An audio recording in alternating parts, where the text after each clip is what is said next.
Unnecessary. Then he talking about calling the police, talking about I'm gonna get my stuff. But you got 4 kids and a wife. Give me my phone, bro. Don't Unfortunately, the man in that video, Jeremy Brown, should have called the police because the woman escalating the situation in this video will shortly unalive him just moments later. Give me my phone, bro. Don't touch me. I'll call the police over here. Do not touch me.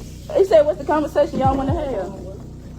This is 28-year-old Khadijah Michelle Brown, who is currently going viral for ending the life of her husband and the father of her children on a wild and horrific Facebook Live video going wrong that is currently making its rounds around the internet.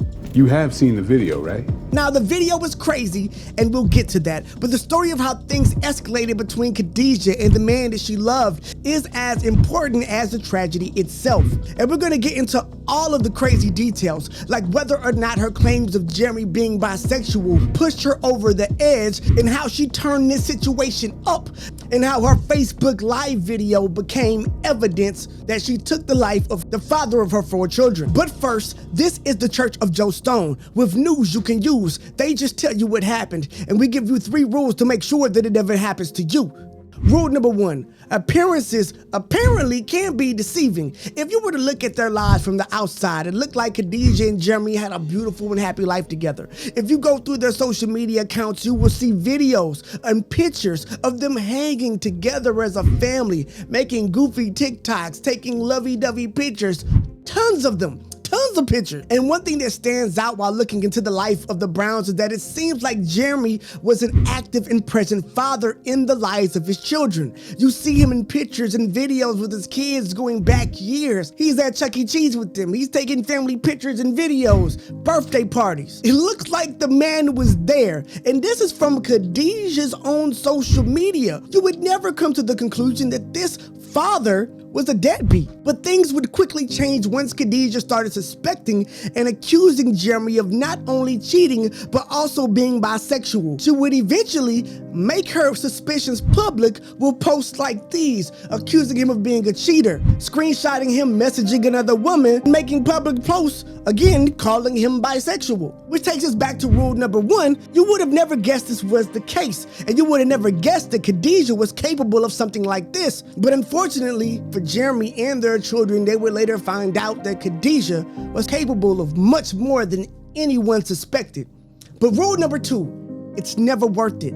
Later, it will be reported that 28-year-old Khadijah Michelle Brown used a blaster to take her husband's life on Facebook live stream. I didn't want to say that, but I'm not trying to get this video deleted, so I'm using the words I gotta use. Trust me. She would pull the trigger that took her husband's life, identified as Jeremy Brown. Officials with the Lowndes County Sheriff's Office arrived on the scene after responding to a domestic violence call before 8 a.m. Arriving on the scene, officials found the victim, a 28-year-old man, unalived from a gunshot wound. After investigations, the police came to the conclusion that the couple had erupted in an argument that soon turned physical, where Khadijah was the aggressor, allegedly, and again, there was a Facebook Live video to prove it. You want to go call everybody? Keep your hands on me. Don't touch me again. Touch you. Jason, sit there, okay? As Khadijah's husband tried to leave her, Khadijah physically assaulted him and soon took matters into her own hands. The video goes black as it seems that during the back and forth, the phone gets flipped over. But in the video, you hear her unalive her husband with a hand cannon, which is captured on Facebook Live, followed by the sounds of her and I believe her mother screaming at the top of their lungs and crying after realizing what she had just done.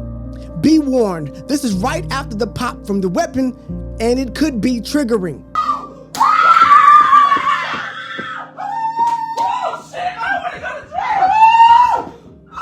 After committing her crime, you can hear Khadijah allegedly herself saying, "I'm gonna go to jail." And unfortunately for Miss Khadijah Brown, she was right.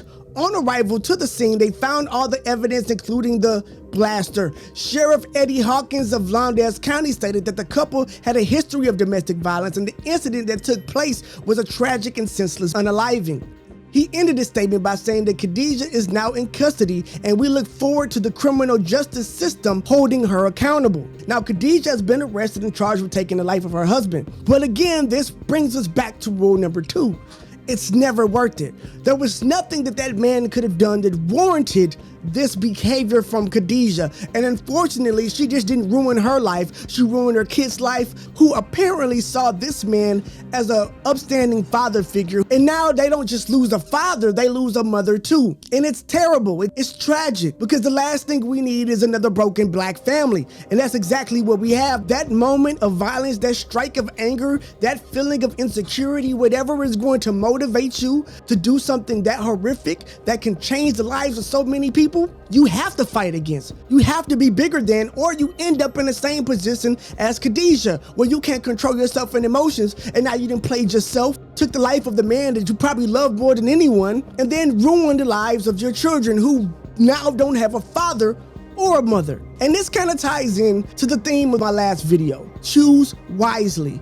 You have to choose wisely who you let into your life. They had been going back and forth for a while now. The police said that this is not the first time that they've been called to the home for domestic abuse allegations. Something tells me that Jeremy had been through this with Khadijah multiple times. Something tells me that this is not the first time Khadijah put her hands on him. Something tells me that their situation had been violent, probably on both sides, going back for a while, and neither one of them made the decision to end that situation and save themselves. They didn't choose wisely. They kept choosing something that was going to end up destroying both of them. Jeremy should have been left the first time she put her hands on him, or the first time that there was a domestic abuse allegation. She should have done the same thing, regardless of which side she participated in it on. They both should have made a better decision to choose someone else. But unfortunately, they neither did, and this is the consequences of not being strict about who you let in your life, what you allow to occur in it, and drawing the line sooner rather than later. Because now, again, there's another black broken family. These kids will grow up without a father and probably a mother. And Khadijah has lost not only the man that she probably loved more than anyone, but also the children that I'm sure that she loved just as much. And it's terrible, and it's sad, and it's tragic, but you have to choose wisely. But that's our video for the day. I am Joe Stone, and this is the Church of Joe Stone podcast, with news you can use. They just tell you what happened, and we give you 3 rules to live by to make sure that it never happens to you. I will see you in the next one.